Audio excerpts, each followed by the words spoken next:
பருவத்துக்கு பன்னிக்குட்டியாக இருந்தாலுமே நல்ல விலைக்கு போகும் அப்படின்னு சொல்லுவாங்க.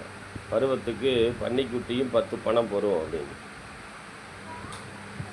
அது ஏன் அப்படின்னம்னா, மனிதனுடைய வளர்ச்சி, அந்த வளர்ச்சி முதல்ல பிறக்கும்போது அழகே இல்லைன்னா கூட அந்த கொஞ்ச நாளில் அதன் பிறகு கொஞ்சம் கொஞ்சமாக மெருகூறி பருவத்துக்கு வர்றபோது பருவத்தில் ரொம்ப அழகாக இருப்பாங்க. அது பெண்களாக இருந்தாலும் சரி, ஆண்களாக இருந்தாலும் சரி. இதில் சரியாக 3 வருடத்துக்கு ஒரு முறை நம்ம அதை ஃபோட்டோவெல்லாம் மாற்றணும் அப்படின்னு சொல்லிட்டு கவர்மெண்டில் ஒரு ரூல் இருக்குது.